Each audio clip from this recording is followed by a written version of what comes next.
Assalamualaikum warahmatullahi wabarakatuh. Waalaikumsalam warahmatullahi wabarakatuh. Selamat sore semuanya. Sore. Kami di sini akan menjelaskan dan mempraktekkan bagaimana siklus air tersebut. Saya sendiri Mahmud Saritonga sebagai pemateri dan menjelaskan tentang gerakan dari teman-teman saya sekalian. Yang pertama dari Desma Banet. Saya berperan sebagai matahari dan air hujan. Dan selanjutnya Mbak Dalianda. Saya berperan sebagai air laut dan air hujan.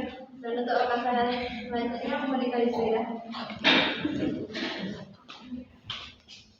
Berperan sebagai awan biru sama ikan. Baiklah, kami akan memulaikan memperagakan bagaimana siklus air Ini- dapat terjadi. Aku kenapa di tengah-tengah kalian? Yang pertama, proses di mana air yang ada di laut bawah sungai lainnya menguap karena adanya pemanasan dari sinar matahari.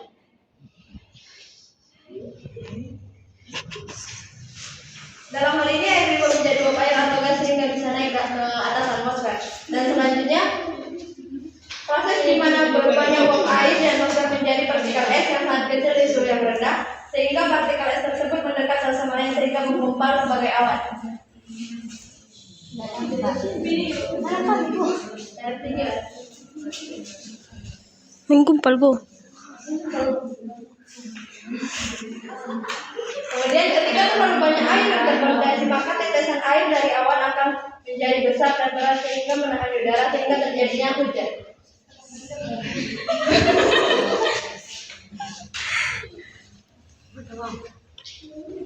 Mungkin untuk siklus air cukup di situ, di mana proses air yang ada di sungai menguap ke atas, menguap ke matahari sehingga bisa naik ke atmosfer. Kemudian mengubah uap airnya menjadi partikel es yang sangat kecil sehingga mendekat satu sama lain sehingga membentuk awan. Kemudian karena terlalu banyaknya air yang terdeteksi awan, maka awan menjadi besar dan berat sehingga terjadinya hujan.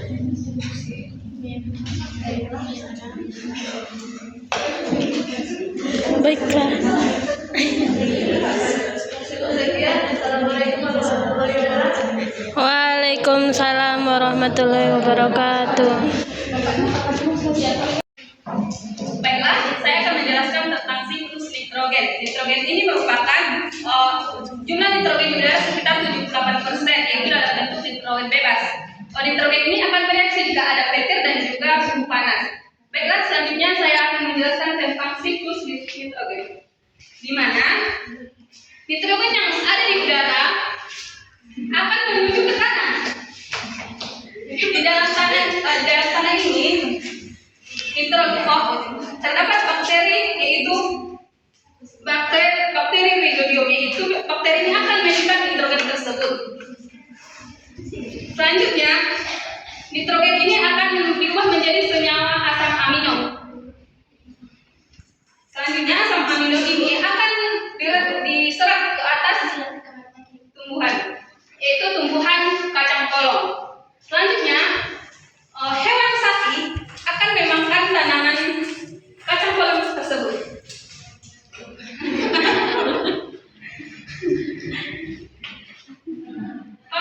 Proses pengikatan nitrogen oleh bakteri disebut dengan proses fiksasi. Selanjutnya, tumbuhan dan juga sapi tadi akan mati.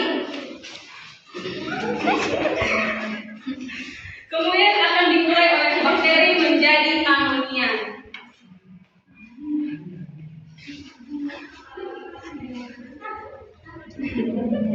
Jadi proses pengeluaran ini disebut dengan amonifikasi. Selanjutnya, amonia yang tadi akan diubah menjadi nitrit oleh bakteri Nitrosomonas dan Nitrosococcus. Selanjutnya, nitrit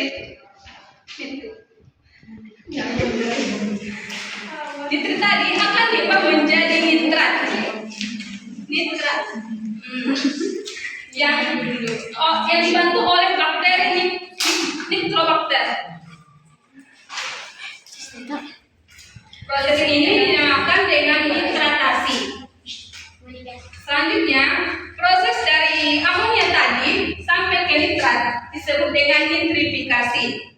Selanjutnya, dalam penggunaan nitrat ini atau nitrogen ini bisa dilakukan secara langsung, yaitu melalui proses asimilasi seperti proses fotosintesis, atau bisa langsung di proses menuju ke udara disebut dengan denitrifikasi.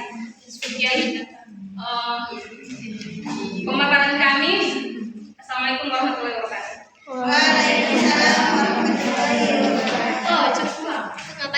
Baiklah, kami dari kelompok siklus fosfor. Perkenalkan, saya Budi Simanjuntak akan sebagai pemateri dan akan menjelaskan bagaimana proses pada siklus fosfor. Perkenalkan, saya Raja Bebis yang akan menjadi fosfor bantuan. Saya Nur Sakina berperan sebagai air atau hujan. Saya Mira Tahara berperan sebagai fosfat dalam tanah, tanah organik dan tanah non-organik. Saya Maharani berperan sebagai hewan dan minyak.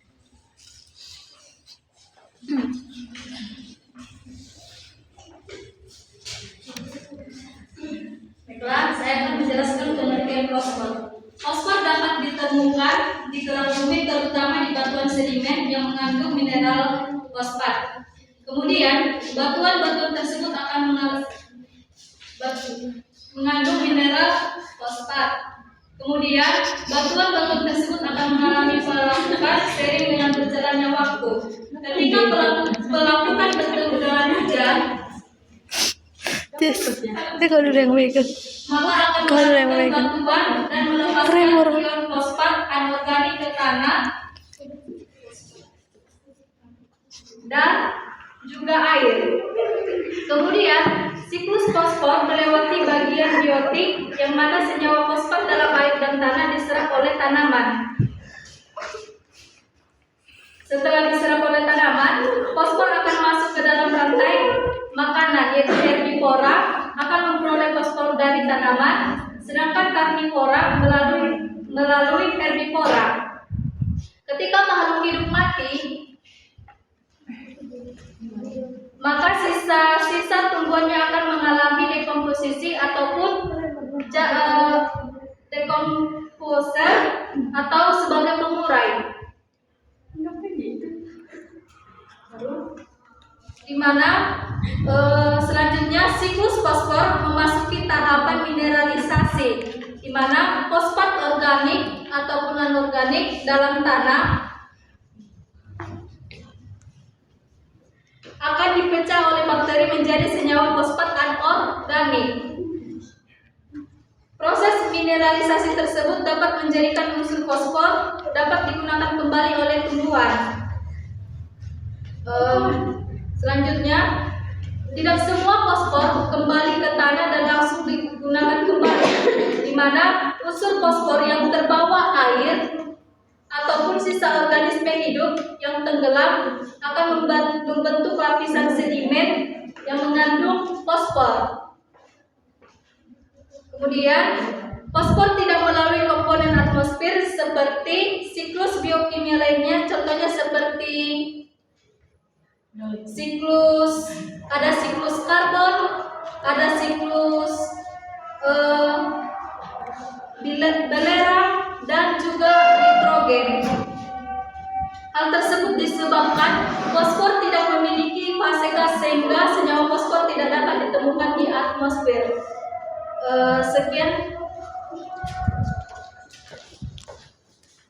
Sekian dari pemaparan materi kami. Jika ada kami tutup dengan selamat sore. Baiklah, di sini kami akan menjelaskan bagaimana proses terjadinya siklus sulfur. Daur sulfur adalah perubahan dari nitrogen sulfida atau H2S menjadi sulfat atau SO4 dan kembali lagi menjadi sulfida atau H2S. Berikut adalah tahapan terjadinya siklus sulfur. Tahap pertama diawali dengan adanya aktivitas gunung berapi yang masih aktif. Bisa juga dari industri batubara yang digunakan sebagai bahan bakar berupa gas. Ada sedih kan? Lalu, gas sulfur atau belerang secara alami akan naik ke udara dan membentuk awan. Hingga terbentuklah hidrolisir air yang mengakibatkan terjadinya kondensasi. Peristiwa ini dikenal dengan hujan asam karena kondensasi mampu menurunkan hujan. Setelah hujan asam turun, air kembali masuk ke dalam tanah dan menjadi sulfat yang sangat dibutuhkan oleh tumbuhan.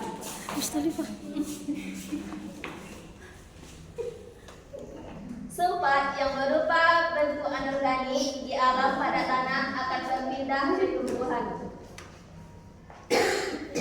Harus Rion. Lalu hewan herbivora akan memakan tumbuhan tersebut. Proses ini disebut dengan penyerapan sulfat yang menggunakan akar dari tumbuhan tersebut. Lalu apabila hewan dan tumbuhan mati akan terurai oleh bakteri dan proses ini dinamakan dengan dekomposisi. Pada umumnya sulfur yang direduksi oleh bakteri kemudian menjadi senyawa sulfida. Namun terkadang juga bisa bentuk lainnya seperti hidrogen sulfida atau sulfur dioksida. Hidrogen sulfida maupun sulfat yang direduksi dalam tanah akan menjadi sulfur kembali dan sulfur yang tersisa di dalam tanah akan dimanfaatkan kembali menjadi bahan bakar industri maupun kembali ke gunung berapi dan digunakan sebagai magma. Mungkin sekian dari presentasi kami tentang siklus sulfur. Kami akhiri. Wassalamualaikum warahmatullahi wabarakatuh. Waalaikumsalam warahmatullahi wabarakatuh.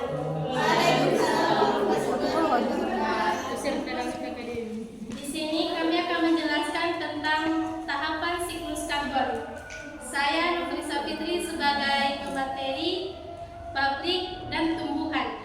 Saya Satarina sebagai karbon dioksida dan oksigen. Saya Diana Sibur sebagai energi dan alam.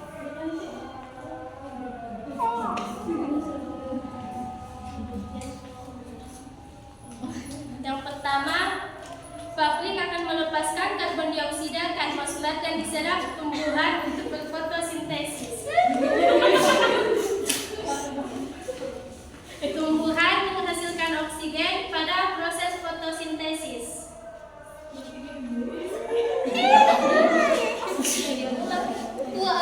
Konsumen primer atau kelinci menghirup oksigen dari tumbuhan, kemudian berrespirasi menghasilkan karbon dioksida yang kemudian diserap oleh tumbuhan lagi.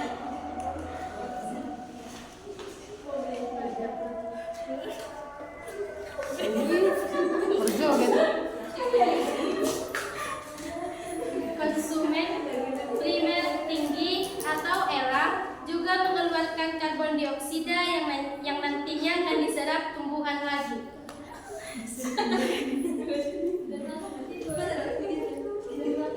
Kemudian ada makhluk hidup yang meninggal, yaitu hewan yang mati diuraikan oleh dendritic dan aktivitas pengurainya juga menghasilkan karbon dioksida. Yang kemudian karbon dioksida akan diserap oleh tumbuhan